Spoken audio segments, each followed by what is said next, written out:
Coucou tout le monde! Aujourd'hui, je vous propose de corriger l'épreuve de SHS que vous avez eue le mardi 22 mars. Nous allons nous intéresser au début de vie. Depuis plus de 20 ans, l'embryon humain peut se retrouver sous les instruments des chercheurs. Décrivez la technique de micro-ingestion. La micro-ingestion consiste à injecter un spermatozoïde sous la zone pésucide pour le guider.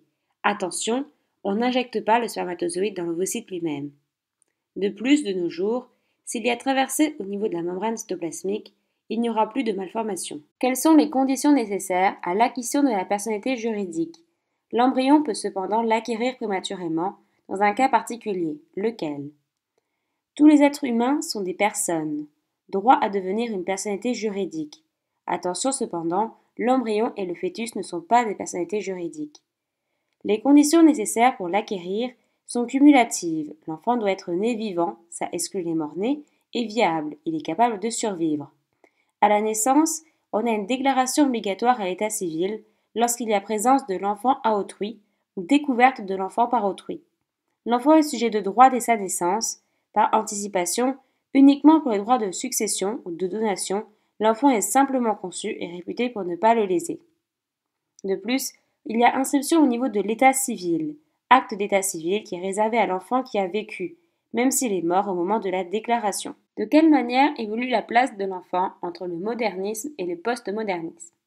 Dans le courant modernisme, l'enfant fait simplement partie de la structure familiale, tandis qu'au niveau du postmodernisme, il devient la structure centrale de la famille. Quel est le point de vue du Comité consultatif national d'éthique sur l'embryon?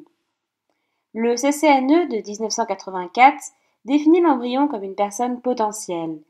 Il faut respecter, dès la fécondation, primant sur la réduction à état d'objet d'une personne humaine fût-elle potentielle. Résumez brièvement l'affaire Gros-Mangin. Sylvie G, enceinte de 6 mois, est victime d'un accident de voiture causé par un chauffard en état d'ivresse. Le choc entraîne un accouchement prématuré. Le fœtus était viable, mais meurt de séquelles cérébrales. En 1988, la Cour d'appel de Metz condamna le chauffeur pour des blessures sur la mère mais pas sur le fœtus. L'interprétation était en fait que l'enfant né non protégé pénalement, il n'y a pas d'homicide. On a une idée d'enfant né viable et vivant. En 2001, la Cour de cassation, réunie en assemblée plénière, confirme l'arrêt de la Cour d'appel et le rejet du pourvoi. L'homicide involontaire ne peut être épandu au cas de l'enfant à naître, qui dépend des textes sur l'embryon et du fœtus. Comment les lois bioéthiques protègent-elles l'embryon in vitro? L'embryon in vitro est protégé par des lois bioéthiques. En effet, la conception ne se fait que dans le cadre de l'assistance médicale à la procréation. Ça exclut les fins commerciales, industrielles, d'expérimentation et de recherche. Les embryons ne sont congelés que dans le cadre d'un projet parental. On consulte le couple et s'il n'y a pas de maintien du projet, alors il y a destruction, don pour adoption, aux recherches, qui doit être demeurée une exception par l'Agence de biomédecine. Qu'apportent les révisions des lois de bioéthique de 2004? La loi bioéthique de 2004 permet la possibilité de détruire les embryons au bout de 5 ans lorsqu'il y a perte du projet parental. Elle autorise aussi les recherches sur les embryons et interdit formellement le clonage. Définir les courants vitalistes et relationnels. De quel courant le point de vue de l'auteur se rapproche-t-il davantage? Le courant vitaliste, c'est lorsqu'un embryon est vu comme une personne humaine potentielle. On a donc respect de l'embryon. C'est le point de vue du CCNE et de l'Ordre des médecins.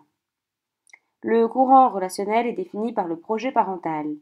Le point de vue de l'auteur est plutôt au niveau du courant vitaliste. En effet, on a respect de l'embryon. L'auteur se pose la question: que se passera l'enfant quand il découvrira ça? La congélation des embryons est-elle un procédé digne de l'être humain? La phrase en gras: en théorie, la destruction des embryons est prévue après 5 ans de conservation. Dans le texte, donne une possibilité de devenir de l'embryon congelé ne faisant plus l'objet d'un objet parental. Donnez les deux autres possibilités. Les deux autres possibilités de l'embryon congelé sont le don d'embryon dans le cadre de l'adoption ou de la recherche. Attention cependant, la recherche est autorisée à titre d'exception par l'Agence de biomédecine.